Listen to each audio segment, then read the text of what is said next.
മാത്രമല്ല നമുക്ക് ഈ സമയം നല്ലൊരു അനുഭവസാക്ഷ്യം കേൾക്കുവാനുള്ളൊരു സമയമാണ്. Praise lord. എത്ര പേർക്ക് സന്തോഷമുണ്ട്?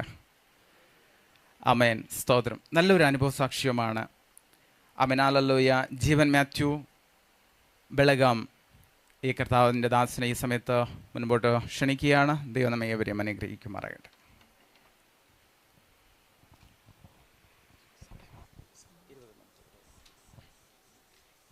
Hallelujah, hallelujah. ಗಟ್ಟಿಯಾಗಿ ಹಾಲೆಲೂಯ. ದೇವನಾಮಕ್ಕೆ ಸ್ತೋತ್ರವಾಗಲಿ. ಒಂದು ವಾಕ್ಯವನ್ನು ಓದಿಕೊಳ್ಳೋಣ. ಕೀರ್ತನೆಗಳು 124 ಅದರ ಮೊದಲನೇ ವಾಕ್ಯವನ್ನು ನಾವು ಓದಿಕೊಳ್ಳೋಣ. ಕೀರ್ತನೆಗಳು 124 ಅದರ ಮೊದಲನೇ ವಾಕ್ಯ.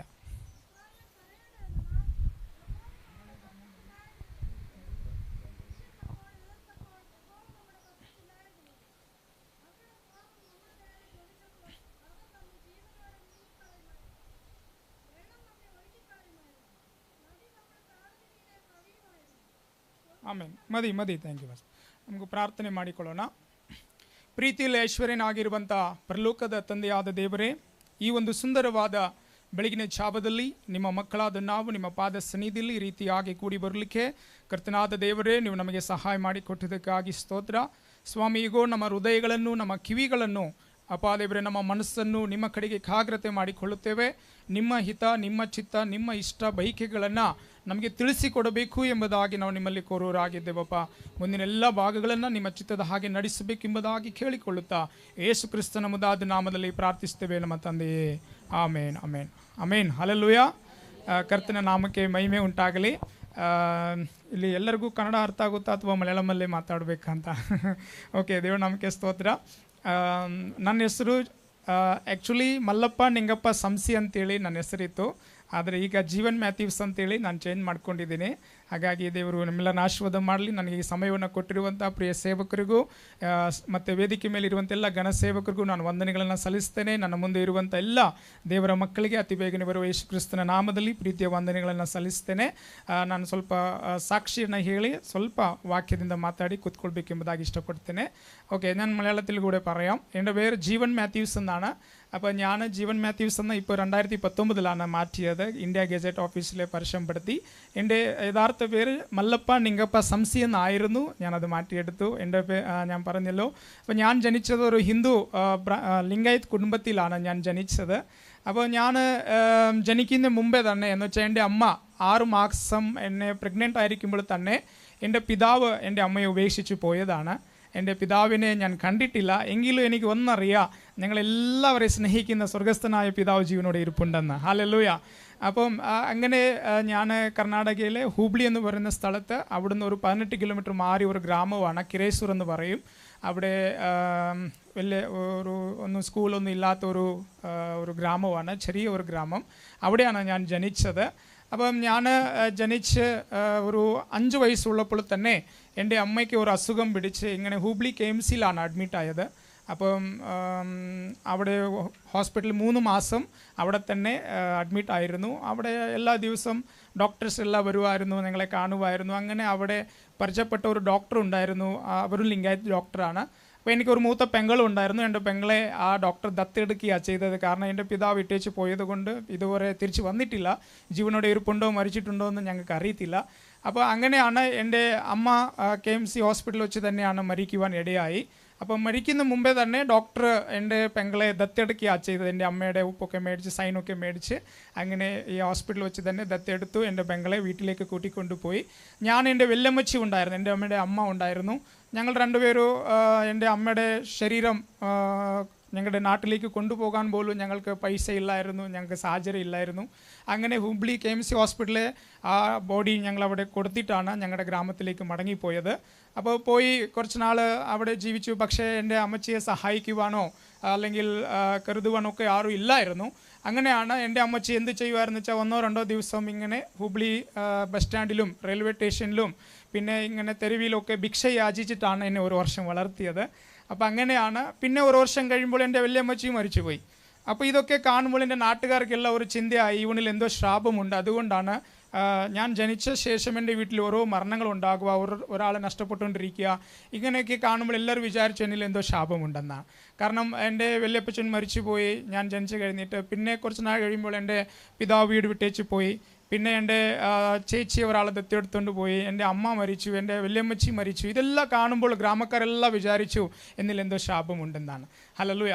അപ്പോൾ അങ്ങനെ എൻ്റെ വല്യമ്മച്ചി മരിച്ച സമയത്ത് ശവടക്കത്തിനായി എൻ്റെ ഡോക്ടർ അങ്കിൾ വന്നിട്ടുണ്ടായിരുന്നു. എൻ്റെ പെങ്ങളെ ദത്തെടുത്ത ഡോക്ടർ വന്നിട്ട് ഡോക്ടർ എന്ത് ചെയ്തു, പിന്നെ നാട്ടുകാരോടും എൻ്റെ വീട്ടുകാരോടൊക്കെ പറഞ്ഞു ഈ കുഞ്ഞിനെ ആർക്കെങ്കിലും വേണമെങ്കിൽ എടുക്കാമെന്ന് അവിടെ തുറന്ന് പറഞ്ഞു. അപ്പം നാട്ടുകാർ വീട്ടുകാരെല്ലാം ഒരേ വാക്കിൽ പറഞ്ഞു ഞങ്ങൾക്ക് ആർക്കും വേണ്ട എന്ന് പറഞ്ഞു. അങ്ങനെ വേണ്ട എന്ന് പറഞ്ഞത് കൊണ്ടാണ് ഇന്ന് ഞാൻ നിങ്ങളുടെ മുമ്പിൽ നിൽക്കുന്നത്. ഹല്ലേലൂയ.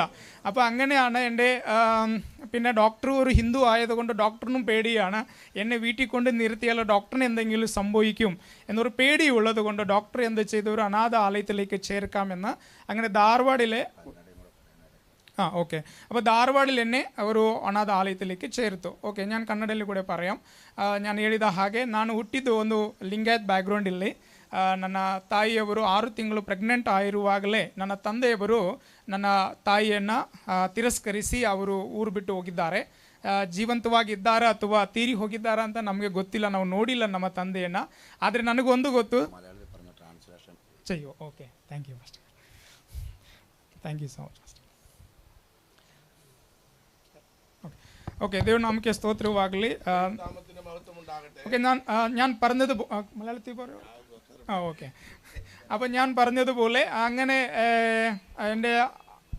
എൻ്റെ പിതാവ് വീട് വിട്ടു പോയ ശേഷം എൻ്റെ അമ്മ പിന്നെ ഞാനും എൻ്റെ വെല്ലമ്മച്ചി മാത്രമേ ഞങ്ങളുടെ ഗ്രാമത്തിൽ ഉണ്ടായിരുന്നു. ನನ್ನ ತಂದೆಯವರು ಮನೆ ಬಿಟ್ಟು ಹೋದ ನಂತರ ನನ್ನ ಅಜ್ಜಿಯೊಂದಿಗೆ ನಾವು ಆಗಿದ್ದೆವು. ಹಾಗೆ എൻ്റെ മാതാവ് എനിക്ക് 5 വയസ്സുള്ളപ്പോഴാണ് പിന്നെ KMC ഹോസ്പിറ്റൽ വെച്ച് മരിക്കുവാനിടയായി. ನನಗೆ 5 ವಯಸ್ಸು ಪ್ರಾಯ ಇರುವಾಗ ನನ್ನ ಅಜ್ಜಿಯವರು ಕೂಡ ತೀರಿಕೊಂಡರು. ತಾಯಿ പിന്നെ എനിക്ക് 6 വയസ്സുള്ളപ്പോഴാണ് എൻ്റെ വെല്ലമ്മച്ചി മരിച്ചത്. ನನಗೆ 6 ವಯಸ್ಸಿನ ಪ್ರಾಯ ಇರುವಾಗ ನನ್ನ ಮುತ್ತಜ್ಜಿ ಕೂಡ ತೀರಿಕೊಂಡರು. ഒരു വർഷം മാത്രമാണ് എൻ്റെ അമ്മച്ചി എന്നെ ಹುಬ್ಳಿയിലേക്ക് ಹಾಸ್ಪಿಟಲ್ അവിടെ ഇവിടെയൊക്കെ ഭിക്ഷ യാചിച്ചിട്ടാണ് എന്നെ ഒരു വർഷം വളർത്തിയത്. 1 ವರ್ಷ ಕಾಲವು ನನ್ನ ಅಜ್ಜಿಯವರು ನನಗೆ ಅವರು ಭಿಕ್ಷೆ ಯಾಚಿಸುತ್ತಾ ನನ್ನನ್ನು ಬೆಳೆಸಿ ಪೋಷಿಸುತ್ತಾ ಬಂದರು. പിന്നെ എൻ്റെ വെല്ലമ്മച്ചി മരിച്ച ശേഷം എൻ്റെ നാട്ടുകാരെല്ലാം വിചാരിച്ചു എന്നിൽ എന്തോ ഒരു ശാപമുണ്ടെന്നാണ് എല്ലാവരും കരുതിയത്. ನನ್ನ ಅಜ್ಜಿಯವರು ತೀರಿಕೊಂಡ ನಂತರವಾಗಿ ನನ್ನ ಗ್ರಾಮ ನಿವಾಸಿಗಳು ನನ್ನ ವಿಚಾರದಲ್ಲಿ ಇವನಲ್ಲಿ ಯಾವುದೋ ಶಾಪವು ದೂಷಣೆಯೂ ಉಂಟು, ಆದದರಿಂದಲೇ ಇದೆಲ್ಲ ನಡೆಯುತ್ತಿದೆ ಎಂಬುದಾಗಿ. കാരണം ഞാൻ ജനിച്ചു കഴിഞ്ഞിട്ടാണ് എൻ്റെ വീട്ടിൽ ഓരോ ആളിങ്ങനെ മാറ്റപ്പെട്ടുകൊണ്ടിരിക്കുവായിരുന്നു. ನನ್ನ ಜನನದ ನಂತರವಾಗಿದೆ ನನ್ನ ಕುಟುಂಬದಲ್ಲಿ ಈ ರೀತಿಯ ಸಂಭವ ಘಟನೆಗಳು ನಡೆಯುತ್ತಾ ಬಂದದ್ದು. അപ്പോഴാണ് പിന്നെ എൻ്റെ ഡോക്ടറുകൾ, എൻ്റെ പെങ്ങളെ ദത്തെടുത്ത ഡോക്ടറുകൾ ഞങ്ങളുടെ ഗ്രാമത്തിൽ എൻ്റെ വെല്ലമ്മച്ചിയുടെ ശവടക്കത്തിനായിട്ട് വന്നിരുന്നു. ಆ ಸಮಯದಲ್ಲಿ ನನ್ನ ಅಜ್ಜಿಯವರ ದೇಹದ ವಿಯೋಗದ ಅಥವಾ ಸಂಸ್ಕಾರ ಕಾರ್ಯಗಳಿಗಾಗಿ ನನ್ನ ಸಹೋದರಿಯನ್ನ ದತ್ತು ತೆಗೆದುಕೊಂಡಂತ ವೈದ್ಯರು ನಮ್ಮ ಗ್ರಾಮಕ್ಕೆ ಬಂದರು.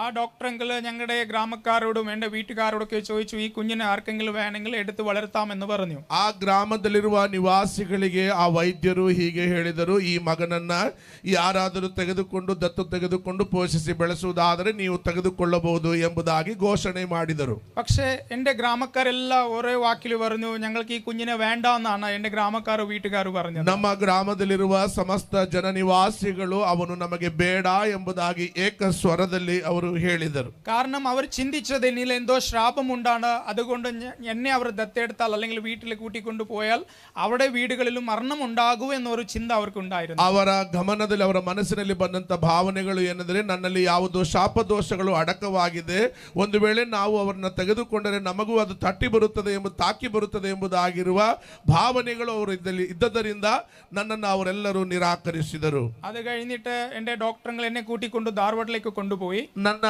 ಸಹೋದರಿಯನ್ನ ತೆಗೆದುಕೊಂಡ ವೈದ್ಯರು ಅವರು ತಮ್ಮ ಧಾರವಾಡಕ್ಕೆ ನನ್ನನ್ನು ಕರೆದುಕೊಂಡು ಹೋದರು. പിന്നെ ഡോക്ടർ ഒരു ലിംഗായത്ത് ആയതുകൊണ്ട് പിന്നെ ഡോക്ടർ ഹിന്ദു ആയതുകൊണ്ട് എന്നെ വീട്ടിൽ നിർത്തിയാൽ ഡോക്ടർക്കും എന്തെങ്കിലും സംഭവിക്കുമെന്ന ഒരു പേടി ഉള്ളത് കൊണ്ട് എന്നെ ഒരു അനാഥ ആലയത്തിലാണ് ചേർത്തത്. ಆ ವೈದ್ಯರು ಒಂದು ಹಿಂದೂ ಅಥವಾ ಲಿಂಗಾಯತ್ ಫ್ಯಾಮಿಲಿಗೆ ಸಂಬಂಧಪಟ್ಟವರು ಆಗಿರುವುದರಿಂದ ಅವರು ಕೂಡ ತಮ್ಮಲ್ಲಿ ಭಾವನೆ ಬಂದು ಇವನನ್ನು ತೆಗೆದುಕೊಂಡರೆ ಸಾಕಿದರೆ ನಡೆಸುತ್ತಾ ಬಂದರೆ ನಮಗೂ ಏನಾದರೂ ದೋಷಗಳು ಉಂಟಾಗಬಹುದೆಂದು ನಮ್ಮನ್ನ ಒಂದು ಹಾಸ್ಟೆಲ್ಗೆ ಅವರು ಬಿಟ್ಟರು. ആ അനാഥ ആലയത്തിൽ ഞാൻ പഠിച്ചുകൊണ്ടിരിക്കുമ്പോൾ ഞാൻ എപ്പോഴും ഇങ്ങനെ ഒരു ചിന്തിക്കുന്ന ഒരാളായിരുന്നു. ನಾನು ಆ ಅನಾಥ ಆಶ್ರಮದಲ್ಲಿ ಬೆಳೆಯುತ್ತಾ ಇದ್ದ ಹಾಗೆ ಯಾವಾಗಲೂ ಈ ರೀತಿಯಾಗಿ ವಿಚಾರವುಳ್ಳವನಾಗಿದ್ದೆನು. എൻ്റെ കൂട്ടുകാരോടോ എൻ്റെ ഫ്രണ്ട്സോടൊന്നും ഞാൻ കളിക്കത്തില്ല. ഞാൻ ചെറുപ്രായത്തിൽ തന്നെ ഒറ്റയ്ക്ക് ഇങ്ങനെ ഇരുന്ന് എപ്പോഴും ചിന്തിക്കുക, ഒരു ചിന്ത ഞാൻ ഇങ്ങനെ ചിന്തിക്കുമായിരുന്നു, ഞാൻ എന്തുകൊണ്ടാണ് ജനിച്ചത്. ಆಗ ನಾನು ನನ್ನ ಏಕಾಂತತೆಯಲ್ಲಿ ಯಾವ ನನ್ನ ಸ್ನೇಹಿತರೊಂದಿಗೆ ಮಕ್ಕಳೊಂದಿಗೆ ಜೊತೆಗಾರರೊಂದಿಗೆ ನಾನು ಒಗ್ಗೂಡದಂತೆ ಏಕಾಂಕಿಯಾಗಿ ಯಾವಾಗಲೂ ನಾನು ಯೋಚನೆ ಮಾಡುತ್ತಿರುವಂತ ಒಂದು ಸಂಗತಿ ಇತ್ತು, ನಾನು ಹುಟ್ಟಿದ್ದು ಅದರ ಯಾತಕ್ಕೋಸ್ಕರ ಎಂಬುದಾಗಿ. ഞാൻ ജനിച്ചത് കൊണ്ട് ആർക്കും ലാഭമില്ല, ഒരുപക്ഷെ ഇന്ന് ഞാൻ മരിച്ചാൽ ആർക്കും നഷ്ടമില്ലല്ലോ ദൈവമേ എന്ന് പറഞ്ഞ ഒരു ചിന്ത എന്നെ എപ്പോഴും അകറ്റുമായിരുന്നു. ನಾನು ಜನಿಸಿದರಿಂದ ಯಾರಿಗೂ ಲಾಭವೂ ಆಗಲಿಲ್ಲ, ಯಾರಿಗೂ ನಷ್ಟವೂ ಆಗ್ತಾ ಇಲ್ಲ, ನಾನು ಯಾಕಾದರೂ ಈ ಭೂಮಿಯಲ್ಲಿ ಜನಿಸಲ್ಪಟ್ಟಿದ್ದೆನು ಎಂಬುವ ಒಂದು ದೊಡ್ಡ ಯೋಚನೆಯು ನನ್ನೊಳಗಡೆ ಚಿಂತೆಗತಿಯಾಗಿ ಉಳಿತಾಯಿತು. അല്ലെങ്കിൽ ഞാൻ ഇങ്ങനെ ചിന്തിക്കുമായിരുന്നു, എങ്ങനെയായാലും എൻ്റെ അമ്മ മരിച്ചല്ലോ, അപ്പോൾ ഞാൻ ജനിക്കുന്ന മുമ്പേ അങ്ങ് മരിച്ചിരുന്നെങ്കിൽ നല്ലതായിരുന്നല്ലോ എന്ന് ഞാൻ കരുതുമായിരുന്നു. ಆ ಸಮಯದಲ್ಲಿ ನಾನು ಹೀಗೆ ಚಿಂತಿಸುತ್ತಾ ಇದ್ದೆ, ನನ್ನ ತಾಯಿ ಅವರು ತೀರಿಕೊಂಡರಲ್ಲ, ನಾನು ಜನಿಸುವುದಕ್ಕಿಂತ ಆ ತಾಯಿ ಸಾಯುವುದಕ್ಕಿಂತ ಮುಂಚೆ ನಾನು ತೀರಿಕೊಂಡಿದ್ದರೆ ಒಳ್ಳೆಯದಾಗಿತ್ತು ಎಂಬುದಾಗಿ ನಾನು ಚಿಂತಿಸಿದೆನು. ഇങ്ങനെ അവിടെ നമ്മുടെ ഹോസ്റ്റലിൽ നല്ല ഫുഡൊന്നും ഞങ്ങൾക്ക് ഉണ്ടാകത്തില്ല, നല്ല പഠനമൊന്നും ഇല്ല, സ്കൂളിൽ പോയാൽ പോയി, ഇല്ലെങ്കിൽ ഇല്ല, ഞങ്ങളെ ചോദിക്കുവാനും പറയുവാനും ആരും ആ ഹോസ്റ്റലിൽ ഇല്ലായിരുന്നു. ಅನಾಥಾಶ ಅಥವಾ ಹಾಸ್ಟೆಲಲ್ಲಿ ಬೆಳೆಯುತ್ತಿರುವಾಗ ಉತ್ತಮವಾದ ಆಹಾರ ಪಾನೀಯಗಳು ನಮಗೆ ಒದಗಿ ಬರಲಿಲ್ಲ. ನಾವು ಶಾಲೆಗೆ ಹೋದರೆ ಹೋದೆವು, ಇಲ್ಲದಿದ್ದರೆ ಇಲ್ಲ, ಹೀಗೆ ನಮ್ಮನ್ನು ಯಾರು ಕೇಳುವವರು, ನೋಡುವವರು, ವಿಚಾರಿಸುವವರು ಇಲ್ಲದಂತಹ ಒಂದು ಪರಿಸ್ಥಿತಿ ಆಗಿತ್ತು. പലപ്പോഴും ഞാൻ ചെയ്യുന്നത് റോഡ് സൈഡിൽ വീണ എന്തെങ്കിലും ഫ്രൂട്ട്സുകളോ അല്ലെങ്കിൽ ആരെങ്കിലും കളഞ്ഞ ആഹാര പദാർത്ഥങ്ങൾ കഴിച്ചിട്ടൊക്കെയാണ് ഞാൻ വളർന്നത്. ಹಾಗೆ ದಾರಿಯ ಮಗ್ಗಲಲ್ಲಿ ಎಸೆದು ಬಿಟ್ಟ ಆಹಾರವನ್ನ, ಹಣ್ಣು ಹಂಪಲಗಳನ್ನ ನಾನು ಇಕ್ಕೆ ಆರಿಸಿ ಅವುಗಳನ್ನ ಉಂಡು ತಿಂದು ಬೆಳೆಯುತ್ತಾ ಬಂದೆನು. പിന്നെ പട്ടിക്ക് ഇട്ടുകൊടുത്ത ആഹാരം വരെ ഞാൻ പട്ടിയെ ഓടിച്ച് കഴിച്ച ആളാണ്. ನಾನು ನಾಯಿಯ ಮುಂದೆ ಎಸೆದ ಆಹಾರವನ್ನ, ನಾಯಿಯನ್ನ ಓಡಿಸಿ ಆ ಆಹಾರವನ್ನ ತಿನ್ನುವಂತ ಸ್ಥಿತಿಯಲ್ಲಿ ಹಾದು ಬಂದ ವ್ಯಕ್ತಿ ನಾನು. ഞാൻ ഇത് പറയുവാൻ എനിക്ക് ഒരു നാണം കേടുമില്ല, കാരണം ഇന്ന് ദൈവം എന്നെ ഇങ്ങനെ ആക്കിയതെങ്കിൽ അത് ദൈവത്തിന്റെ ഒരു വലിയ അനുഗ്രഹം. ನನಗೆ ಇದನ್ನ ಹೇಳುವುದರಲ್ಲಿ ಯಾವ ಮುಜುಗರ ಅಥವಾ ನಾಚಿಕೆ ಇಲ್ಲ.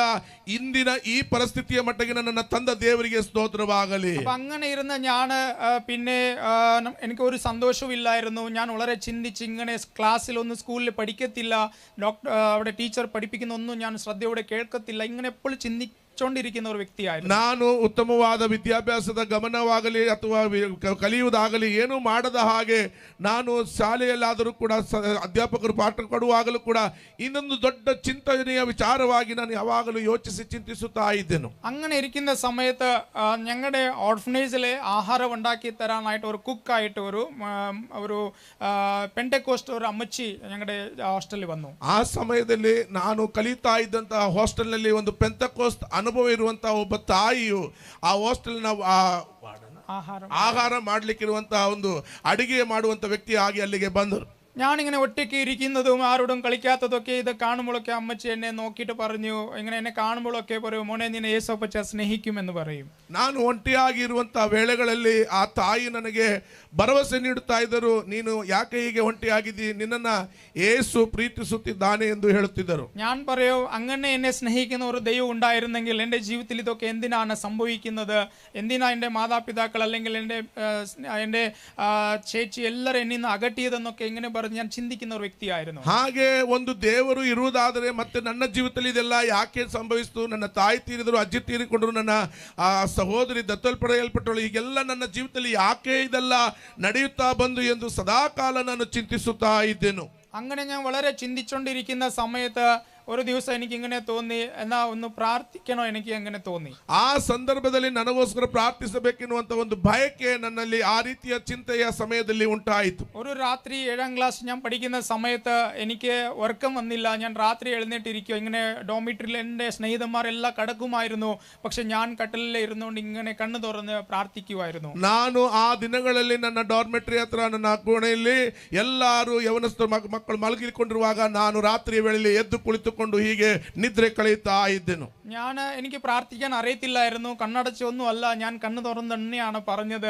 അങ്ങനെ എന്നെ സ്നേഹിക്കുന്ന ഒരു ദൈവം ഉണ്ടെങ്കിൽ എന്നോട് നേരമായിട്ട് സംസാരിക്കട്ടെ എന്ന് ഞാൻ ഇങ്ങനെ പ്രാർത്ഥിച്ചു. ಆ ಸಮಯಗಳಲ್ಲಿ ಕಣ್ಣು ಮುಚ್ಚಿ ಆಗಂತ ಪ್ರಾರ್ಥನೆಯನ್ನು ನನಗೆ ಮಾಡಲಿಕ್ಕೆ ಬರುವುದಿಲ್ಲ, ನನಗೆ ಪ್ರಾರ್ಥನೆ ಆ ಸರಿಯಾದ ರೀತಿಯಲ್ಲಿ ಬರುತ್ತಿರಲಿಲ್ಲ. ಕಣ್ಣು ತೆರೆದುಕೊಂಡೆ ಆ ಸಮಯಗಳಲ್ಲಿ ಕೇಳುತ್ತಾ ಇದ್ದನು, ದೇವರೇ, ನನ್ನನ್ನು ಪ್ರೀತಿಸುವ ಒಬ್ಬ ದೇವರಿದ್ರೆ ನನ್ನೊಂದಿಗೆ ನೇರವಾಗಿ ನೀನು ಮಾತನಾಡು ಎಂಬುದಾಗಿ ದೇವರ ಹತ್ರ ನಾನು ಪ್ರಾರ್ಥನೆ ಮಾಡಿದೆ. അങ്ങനെ ആ ചെറുപ്രായത്തിലെ ദൈവ ശബ്ദം ശബ്ദം കേട്ടതാണ്. ദൈവം എന്നോട് വ്യക്തമായി പറഞ്ഞിട്ടുണ്ട്, മോനെ ഞാൻ നിന്നെ സ്നേഹിക്കുന്നത് കൊണ്ട് നിന്നെ സ്നേഹിക്കുന്നവരെ ഞാൻ നിന്നിൽ നിന്ന് അകറ്റിയെന്നാണ് ദൈവം എന്നോട് പറഞ്ഞത്. ಆ ಸಮಯದಲ್ಲಿ ವ್ಯಕ್ತವಾದ ದೈವ ಶಬ್ದವನ್ನು ನಾನು ಕೇಳಿದೆ, ಮಗನೇ ನಾನು ನಿನ್ನನ್ನು ಪ್ರೀತಿಸುತ್ತಾ ಇದ್ದೇನೆ, ನಿನ್ನನ್ನು ಪ್ರೀತಿಸುತ್ತಾ ಇರುವುದರಿಂದಲೇ ನಿನ್ನನ್ನು ಪ್ರೀತಿಸುವವರನ್ನ ನಾನು ನಿನ್ನಿಂದ ಅಗಲಿಸಿದ್ದೇನೆ ಎಂದು ದೇವರು ನನಗೆ ವ್ಯಕ್ತವಾಗಿ ನನಗೆ ಮಾತು ಕೊಟ್ಟನು. കാരണം ഇന്ന് എൻ്റെ മാതാപിതാക്കൾ എൻ്റെ കൂടെ ഉണ്ടായിരുന്നെങ്കിൽ, അല്ലെങ്കിൽ എൻ്റെ നാട്ടുകാരോ വീട്ടുകാരോ എന്നെ എടുത്ത് വളർത്തിയിരുന്നെങ്കിൽ ഇനി ഞാൻ ഒരിക്കലും യേശുവിനെ അറിയുവാൻ കഴിയത്തില്ല. ಒಂದು ವೇಳೆ ನನ್ನ ಕುಟುಂಬದವರು, ನನ್ನ ತಂದೆ ತಾಯಿಂದರು ಅವರೆಲ್ಲರೂ ಒಂದು ವೇಳೆ ಗ್ರಾಮ ನಿವಾಸಿಗಳು ನನ್ನ ಇಟ್ಟುಕೊಂಡಿರುವುದಾಗಿದ್ದರೆ ಯಾವ ಕಾರಣಕ್ಕಾಗಲೂ ನಾನು ಕರ್ತನಾದ ಯೇಸುವಿನಲ್ಲಿ ನಾನು ಬರುತ್ತಾ ಇರಲಿಲ್ಲ.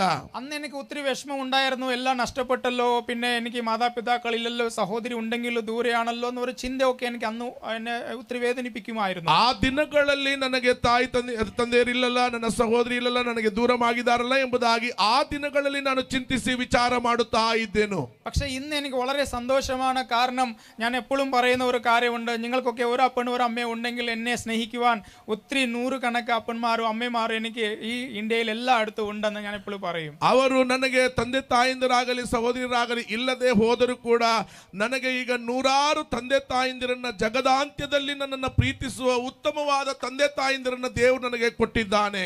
ഈ ഒരു അർശിങ്കരി പിന്നെ ഈ ഒരു സ്ഥലം എൻ്റെ ഒരു ആത്മീക ഒരു വീടായിട്ടാണ് ഞാൻ കരുതുന്നത്. എപ്പോഴും എനിക്ക് വിഷമം തോന്നിയാലും ഞാൻ ഈ ഇവിടെ വരും.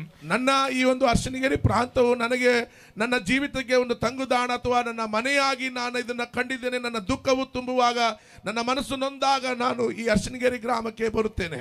ഞാൻ ഇവിടെ വരുമ്പോഴൊക്കെ ഞാൻ ആരൊക്കെ വീടുകളിൽ പോകും, എല്ലാവരും എന്നെ ഒത്തിരി സ്നേഹത്തോടെയാണ് എന്നെ സ്വീകരിക്കുന്നതും എന്നെ സ്നേഹിക്കുന്നതും. എനിക്ക് വളരെ സന്തോഷമാണ് ഇവിടെ വരുവാൻ. ನಾನು ಈ ಗ್ರಾಮಕ್ಕೆ ಬರುವಾಗ ಇಲ್ಲಿ ನನ್ನ ಎಲ್ಲಾ ಗ್ರಾಮ ನಿವಾಸಿಗಳು ನನ್ನನ್ನು ತುಂಬಾ ಪ್ರೀತಿಯಿಂದಲೂ ಸಂತೋಷದಿಂದಲೂ ನನ್ನ ಆಹ್ವಾನ ಮಾಡಿ ನನ್ನ ಸ್ವೀಕಾರ ಮಾಡುತ್ತಾರೆ. അപ്പൊ അങ്ങനെ ഞാൻ 7ാം ക്ലാസ്സിൽ വെച്ചാണ് യേശുവിനെ സ്വന്തം രക്ഷിതാവായിട്ട് സ്വീകരിച്ചത്. ನನ್ನ 7ನೆಯ ತರಗತಿಯ ಸಮಯದಲ್ಲಿ ವಿದ್ಯಾಭ್ಯಾಸ ಮಾಡುತ್ತಿರುವಾಗ ಯೇಸುವನ್ನು ನನ್ನ ಸ್ವಂತ ರಕ್ಷಕನಾಗಿ ನಾನು ಅಂಗೀಕರಿಸಿಕೊಂಡೆನು. അന്ന് മുതൽ ഇന്ന് വരെ കർത്താവിന്റെ കൂടെ നിൽക്കുവാൻ ദൈവം എന്നെ സഹായിച്ചു. ಅಂದಿನಿಂದ ಇಂದಿನವರೆಗೂ ಕರ್ತನಾದ ಯೇಸು ಕ್ರಿಸ್ತನ ಜೊತೆಯಲ್ಲಿ ಇರುವಂತಹ ಭಾಗ್ಯವನ್ನ ದೇವರು ನನಗೆ ಕೊಟ್ಟನು. പിന്നെ എന്റെ ഓർഫനേജിലെ 10ാം ക്ലാസ് വരെ മാത്രമേ അവർ പഠിപ്പിക്കത്തുള്ളൂ. അത് കഴിഞ്ഞിട്ട് ഹോസ്റ്റലിൽ നിന്ന് നമുക്ക് നമ്മുടെ വീട്ടിലേക്ക് മടങ്ങി പോകണം. ನಾನು ಕಲಿತ ಓರ್ಫನೇಜ್ ನಲ್ಲಿ 10ನೆಯ ತರಗತಿಯವರೆಗೆ ಅಲ್ಲಿ ನಮಗೆ ವಿದ್ಯಾಭ್ಯಾಸವನ್ನು ನೀಡುವುದುಂಟು. ಅದಾದ ನಂತರ ನಮ್ಮ ಮನೆಗೆ ನಾವು ಹೋಗಬಹುದು. പക്ഷെ എനിക്ക് വീടോ ഇങ്ങനെ നാടോ ഒന്നും ഇല്ലാത്തത് കൊണ്ട്, എനിക്ക് പോകുവാൻ വീടില്ലാത്തത് കൊണ്ട് ആ ഓർഫനേജിലെ ഓണർ എന്ത് ചെയ്തു, എനിക്ക് ഒരു 20 ആടിനെ, ചമരി ആടിനെ കൊണ്ടു തന്നു. അത് മേയ്ക്കുവാൻ പറഞ്ഞു.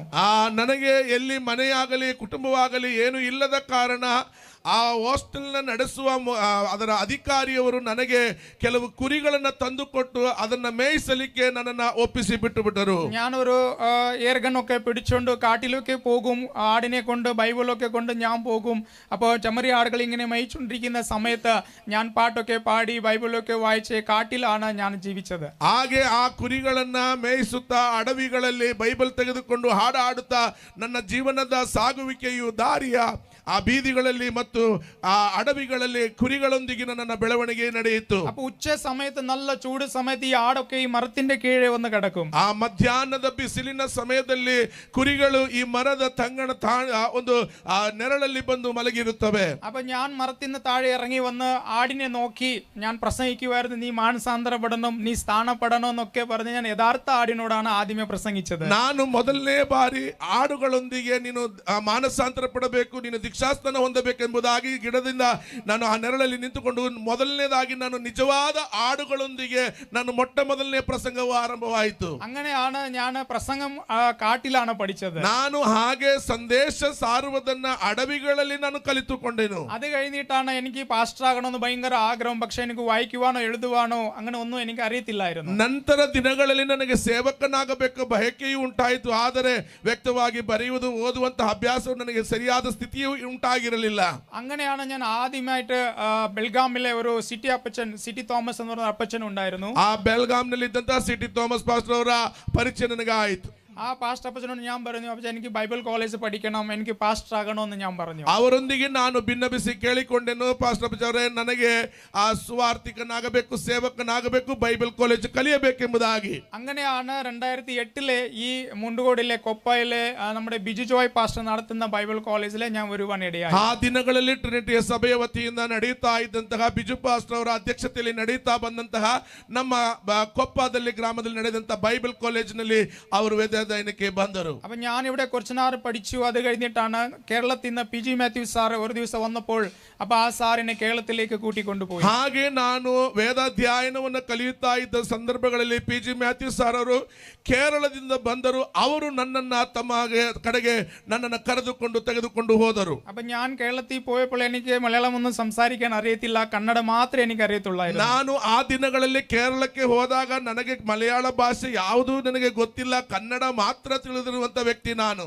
അപ്പൊ ഞാൻ അവിടെ ചെന്ന സമയത്ത് വെള്ളമൊക്കെ വേണമെങ്കിൽ അമ്മ ഇങ്ങനെ ഇങ്ങനെ കാണിക്കും, വിശക്കുവാണെങ്കിൽ അമ്മ എന്ന് പറഞ്ഞ് ഇങ്ങനെ വയറിനെ കാണിക്കും, എന്നാലേ എനിക്ക് ചോറ് തരത്തുള്ളായിരുന്നു. ನನಗೆ ನೀರಡಿಕೆ ಆದಾಗ ಕೈ ತೋರಿಸುತ್ತಾ ಇದ್ದೆ, ಹೊಟ್ಟೆ ಹಸಿದಾಗ ಹೊಟ್ಟೆ ಮೇಲೆ ಕೈ ಇಟ್ಟುಕೊಂಡು ಊಟಕ್ಕೆ ನಾನು ಕೇಳುತ್ತಾ ಇದ್ದೆನು. അങ്ങനെയാണ് ഒരു 5-6 മാസം കൊണ്ട് ദൈവം എനിക്ക് കുറച്ച് മലയാളം പഠിപ്പിച്ചു. ಹಾಗೆ ಆ ಒಂದು 5-6 ತಿಂಗಳಲ್ಲಿ ಕೆಲವು ಮಲಯಾಳ ಪದಗಳನ್ನು ನಾನು ಕಲಿಯಲಿಕ್ಕೆ ಸಾಧ್ಯವಾಯಿತು. ഞാൻ പറയുന്ന മലയാളം തന്നെയാണോ? ನಾನೀಗ ಹೇಳ್ತಾ ಇರೋದು ಮಲಯಾಳಂ ತಾನೆ.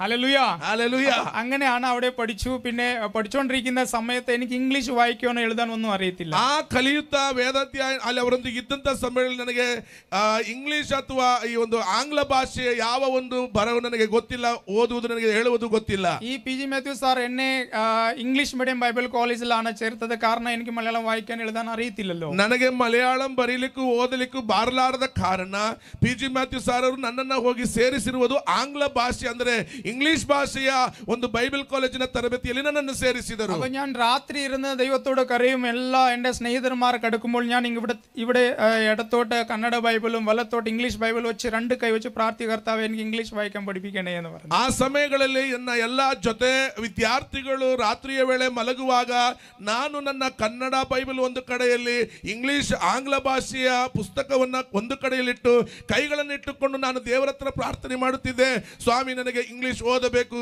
ಕಲಿಯಬೇಕು ಎಂಬುದಾಗಿ. അങ്ങനെ ദൈവം എന്നെ ഇംഗ്ലീഷ് വായിക്കുവാനും സംസാരിക്കുവാനും 3-4 മാസം കൊണ്ട് പഠിപ്പിച്ചു. ಹಾಗೆ ದೇವರು ನನ್ನನ್ನು 3-4 ತಿಂಗಳಿನಲ್ಲಿ ಇಂಗ್ಲಿಷ್ ಭಾಷೆಯನ್ನ ಆಂಗ್ಲ ಭಾಷೆಯನ್ನ ಓದುವುದಕ್ಕೂ ಮಾತನಾಡುವುದಕ್ಕೂ ಸಂಭಾಷಿಸುವುದಕ್ಕೂ ನನಗೆ ದೇವರು ತರಬೇತಿಯನ್ನ ಕೊಟ್ಟನು. ഇന്ന് വ്യക്തമായിട്ടല്ലെങ്കിലും 4 ഭാഷയിൽ ഞാൻ പ്രസംഗിക്കും. ಇವತ್ತು ವ್ಯಕ್ತವಾದ ರೀತಿಯಲ್ಲಿ ಅಲ್ಲದೆ ಹೋದರೂ ಕೂಡ 4 ಭಾಷೆಗಳಲ್ಲಿ ನಾನು ಭಾಷಣವನ್ನ ಅಥವಾ ಸಂಭಾಷಣೆಗಳನ್ನು ನಾನು ಮಾಡಬಲ್ಲೆ. ഞാൻ ബൈബിൾ കോളേജ് കഴിഞ്ഞിട്ട് നോർത്ത് ഇന്ത്യയിൽ കൂടെ 2 വർഷം ഞാൻ അവിടെ പ്രവർത്തിച്ചു. ಬೈಬಲ್ ಕಾಲೇಜಿನ ನಂತರ ನಾರ್ತ್ ಇಂಡಿಯಾದಲ್ಲಿ ನಾನು ಹೋಗಿ ಕೆಲವು ದಿನಗಳು ಸೇವೆ ಮಾಡಿದೆ. രാജസ്ഥാൻ, ഹരിയാന, പഞ്ചാബ്, മധ്യപ്രദേശ് ആ സ്ഥലങ്ങളെല്ലാം ഞാൻ പ്രവർത്തിക്കുമ്പോൾ എനിക്ക് ഹിന്ദി അറിയത്തില്ല. അവിടെ അങ്ങനെയാണ് ഞാൻ ചെയ്തത്. ബൈബിൾ 2 ഇങ്ങനെ വെച്ച് ദൈവത്തോട് പ്രാർത്ഥിച്ചു എനിക്ക് ഹിന്ದಿ വേണമെന്ന്. ರಾಜಸ್ಥಾನ್ ಮತ್ತು ಇತರೆ ಇರುವಂತಹ ನಾರ್ತ್ ಇಂಡಿಯಾದ ಸ್ಥಳಗಳಲ್ಲಿ ನಾನು ಸೇವಕನಾಗಿ ಹೋದೆ. ಅಲ್ಲಿ ಹಿಂದಿ ಭಾಷೆಗಳು ನನಗೆ ಬರ್ತಿರ್ಲಿಲ್ಲ. ಈ ಬೈಬಲ್ ಅನ್ನು ಇಟ್ಟುಕೊಂಡು ಪ್ರಾರ್ಥನೆ ಮಾಡಿ ದೇವರ ಹತ್ರ ಕೇಳಿ ನಾನು ಸೇವೆಯನ್ನು ಮಾಡುತ್ತಾ ಬಂದೆ. അങ്ങനെ ഞാൻ ഹിന്ദി പഠിച്ച് അവിടെ പാസ്റ്ററായിട്ട് പ്രവർത്തിക്കുമ്പോഴാണ് പിന്നെ ഓർഷർ വിളിച്ചു പറഞ്ഞു, നമ്മുടെ ചർച്ച് ഓഫ് ഗോഡിന്റെ ഒരു ರೂಲ್ಸ್ ഉണ്ട്, കല്യാണം കഴിക്കാതെ സഭ നടത്താൻ പറ്റത്തില്ല എന്ന്. ನಮ್ಮ ಸೇವೆ ಮಾಡುತ್ತಾ ಇರುವ ಸಮಯಗಳಲ್ಲಿ ನಮ್ಮ ಸಭೆಯ ಓವರ್ಸಿಯರ್ ಅವರು ನನಗೆ ಕರೆದು ಹೇಳಿದರು, ಮದುವೆ ಆಗದೆ ಒಂದು ಸಭೆಯ ಸೇವೆಯನ್ನು ಮಾಡಲಿಕ್ಕೆ ನಮಗೆ ನಿಯಮವಿಲ್ಲ, ಅದಕ್ಕೆ ಅನುಮತಿ ಇಲ್ಲ ಎಂಬುದಾಗಿ ಹೇಳಿದರು. അപ്പൊ എനിക്കൊരു ചിന്ത, തിരിച്ചറിയ കാർഡ് ഇല്ലാത്ത എന്നെ ಯಾರಾ ಕಲ್ಯಾಣ കഴിക്കുന്നതെന്ന്. ನಾನು ಆ ಸಮಯದಲ್ಲಿ ಹೀಗೆ ವಿಚಾರ ಮಾಡಿದೆ, ನನಗೆ ಯಾವ ಗುರುತು ಚಿಟ್ಟಿ ಆಗಲಿ ಅಥವಾ ಐಡೆಂಟಿ ಕಾರ್ಡ್ ಇಲ್ಲದಿರುವಂತ ನನ್ನನ್ನು ಈಗ ಮದುವೆ ಮಾಡಿಕೊಳ್ಳಿಕ್ಕೆ ಯಾರು ಬರುತ್ತಾರೆ? ഇന്നത്തെ കാലത്ത് ഒരു കല്യാണം കഴിക്കണമെങ്കിൽ ചോദിക്കും ചെറുക്കൻ എന്താണ് ചെയ്യുന്നത്, എത്ര വരെ പഠിച്ചു, എന്ത് വീടുണ്ടോ നാടുണ്ടോ, എത്രയാണ് ശമ്പളം, എല്ലാം ചോദിച്ചിട്ടാണ് ഇന്ന് പെണ്ണ് കൊടുക്കുന്നത്. ಇವತ್ತಿನ ಕಾಲದಲ್ಲಿ ಒಂದು ವಧುವು ಸಿಗಬೇಕಾದರೆ ಹುಡುಗ ಏನು ವಿದ್ಯಾಭ್ಯಾಸ ಮಾಡಿದ್ದಾನೆ, ಏನು ಕೆಲಸ ಮಾಡುತ್ತಾನೆ, ಅವರ ವರಮಾನವೇನು, ಅವರ ಮನೆಯಲ್ಲಿ ಅವರ ತಂದೆ ತಾಯಿಂದರಿದ್ದ ಹೀಗೆ ಎಲ್ಲ ಗೊತ್ತು ವಿಚಾರಗಳನ್ನ ತಿಳಿಯಪಡಿಸಿದ ನಂತರ ಹೆಣ್ಣು ಕೊಡುತ್ತಾರೆ. പക്ഷെ ഈ കാലത്തിലെ എന്നുവെച്ചാൽ ഈ ഒരു സമയത്ത് ആധാർ കാർഡ് ഇല്ലാതെ, ബാങ്ക് ಅಕೌಂಟ್ ಇಲ್ಲದೆ, ತಿರಿಚರಿ ಕಾರ್ಡ್ ಇಲ್ಲದೆ ಕಲ್ಯಾಣ കഴിച്ചത് ഞാൻ മാത്രമೇ ಉಳ್ಳನ್ನ.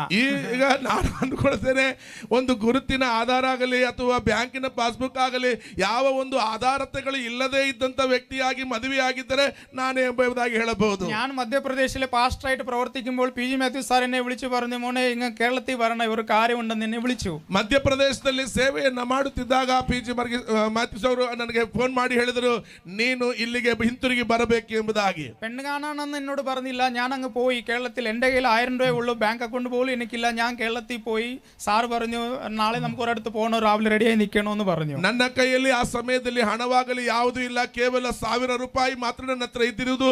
ನಾನು ಅಲ್ಲಿಗೆ ಹೋದಾಗ ಅವರು ಬೆಳಿಗ್ಗೆ ಹೇಳಿದ್ರು ನನ್ನ ಬೆಳಿಗ್ಗೆ ಒಂದು ಕಡೆ ಹೋಗುವುದಿದೆ ಎಂಬುದಾಗಿ ಹೇಳಿಕೊಂಡು ನನ್ನನ್ನು ಸಿದ್ಧಪಡಿಸಿಕೊಂಡು ಕರೆದುಕೊಂಡು ಹೋದರು. ഞാൻ നോർമലി രാവിലെ എഴുന്നേറ്റ് റെഡിയായി ഞാൻ എങ്ങനെ ഒരു പ്രേയറിന് പോകുവാന്ന് വിചാരിച്ച് ഞാൻ അങ്ങനെ കാറി കയറിയിരുന്നു. ನಾನು ಒಂದು ಪ್ರಾರ್ಥನೆಯ ಕೂಟಕ್ಕೆ ಹೋಗುತ್ತಿರಬಹುದು ಎಂದು ಹೇಳಿ ತಿಳಿದುಕೊಂಡು ಆ ಸೇವಕರ ಕಾರ್ನಲ್ಲಿ ನಾನು ಕೂಡ ಅವರ ಜೊತೆಯಲ್ಲಿ ಹೋದೆ. ಕಾರಲ್ಲಿ ಹೋಗುವಾಗ PG ಮ್ಯಾಥ್ಯೂ ಸರ್ ಅವರ ಅಂದ್ರೆ ಅಮ್ಮ ಅವರು ಕೇಳಿದ್ರು, ಮೋನೆ ನಾವು ಎಲ್ಲಿಗೆ ಹೋಗ್ತಾ ಇದ್ದೀವಿ ಗೊತ್ತಾ, ಸಾರಿ ಎവിടെ പോവാന്ന് അറിയാവോ എന്ന് ചോദിച്ചു.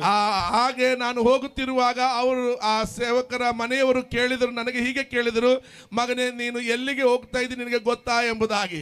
ഞാൻ പറഞ്ഞു അറിയത്തില്ല ಅಮ್ಮ, അറിയത്തില്ല എന്ന് പറഞ്ഞു. ಆಗ ಅವರಿಗೆ ನಾನು ಪ್ರತ್ಯುತ್ತರವಾಗಿ ಹೇಳಿದೆ, ನಾನು ಎಲ್ಲಿಗೆ ಹೋಗುತ್ತೇನೆ ನನಗೆ ತಿಳಿಯದು. അപ്പോ അമ്മ പറഞ്ഞു, മോനെ നിനക്ക് പെണ്ണ് കാണാനാണ് നമ്മൾ ഇന്ന് പോകുന്നതെന്ന് പറഞ്ഞു.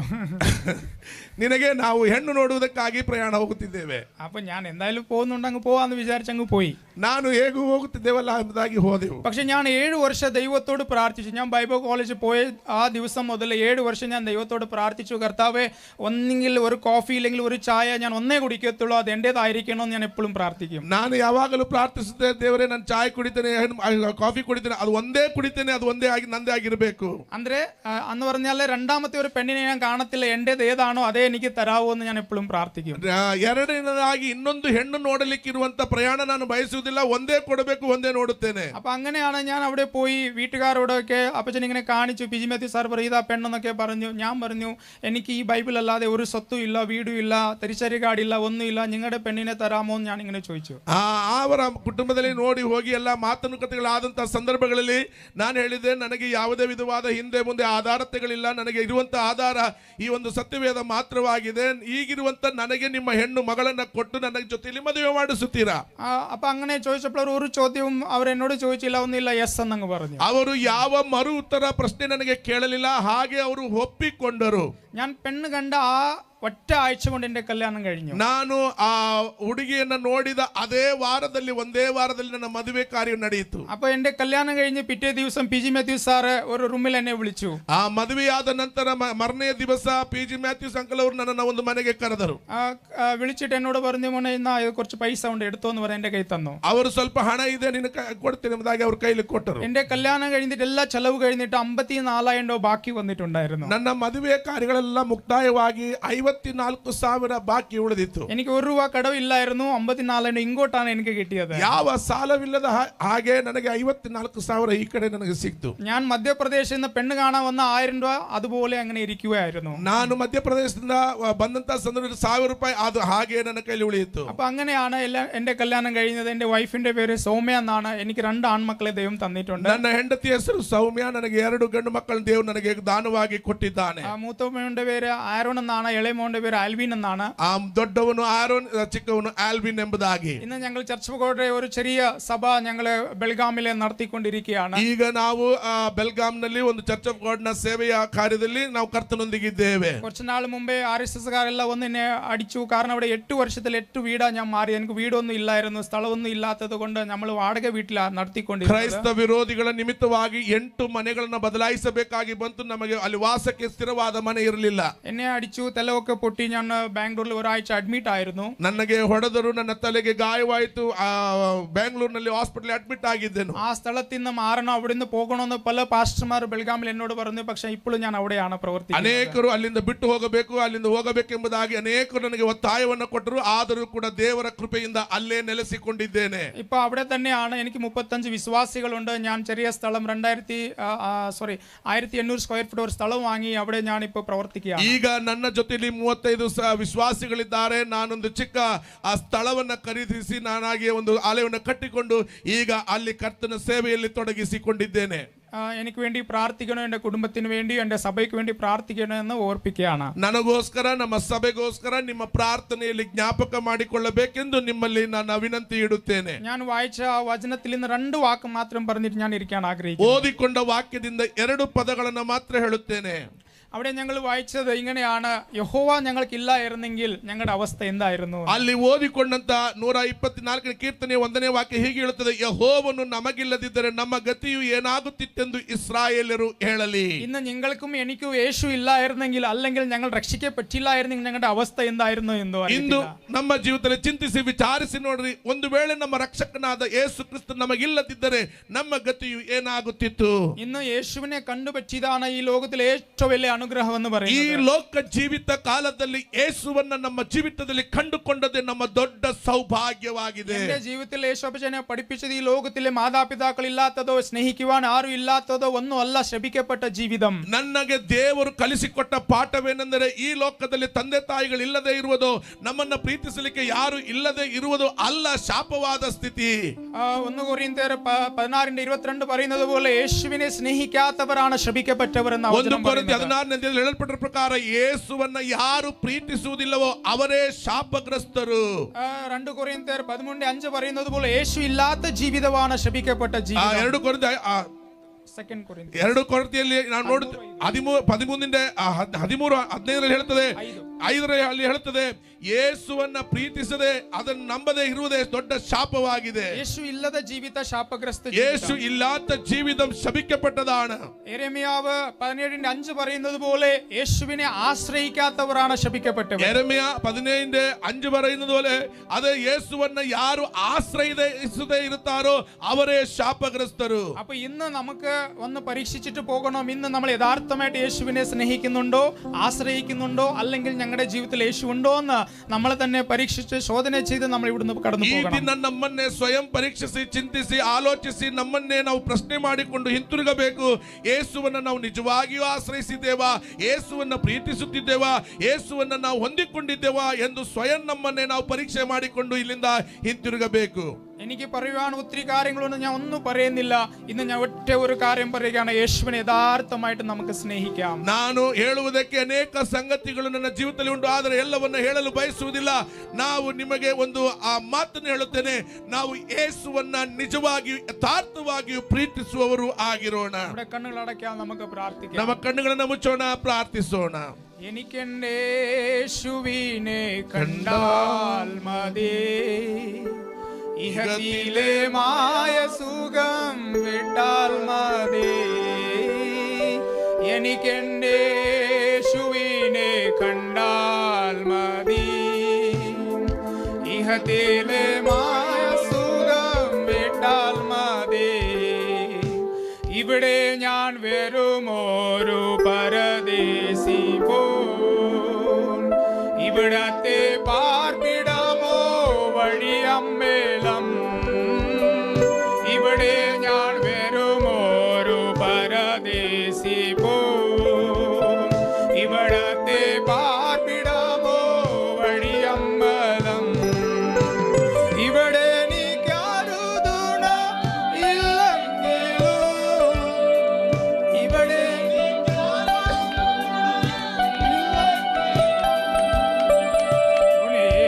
തുണിയാകുമേശുവോട് ചേർന്നാൽ മതി, തുണിയാകുമേശുവോട് ചേർന്നാൽ മതി. ഞങ്ങളെ വാത്സല്യമായി സ്നേഹിക്കുന്ന സ്വർഗീയ നല്ല പിതാവേ, ഈ നല്ല സമയത്തിനായി സ്തോത്രം. കർത്താവെ, അങ്ങ് ഞങ്ങളോട് സംസാരിച്ചതിനായി സ്തോത്രം. അതേ കർത്താവെ, അങ്ങ് യഥാർത്ഥമായിട്ട് സ്നേഹിക്കുവാനും അങ്ങേ ആശ്രയിപ്പാനും അങ്ങയുടെ സാന്നിധ്യം കൊണ്ട് ജീവിപ്പാനും ഞങ്ങൾ എല്ലാവരെയും സഹായിക്കണമേ, പഠിപ്പിക്കണമേ. ഇവിടെ ആയിരിക്കുന്ന എല്ലാ ദൈവമക്കളെ ദേവദാസന്മാരെ അപ്പച്ചൻ്റെ കരങ്ങളിലേക്ക് സമർപ്പിക്കുന്നു. എല്ലാവരെയും അനുഗ്രഹിക്കണം. പ്രാർത്ഥന കേട്ടതിനായി സ്തോത്രം. യേശു കർത്താവിൻ്റെ നാമത്തിൽ തന്നെ ആമേൻ.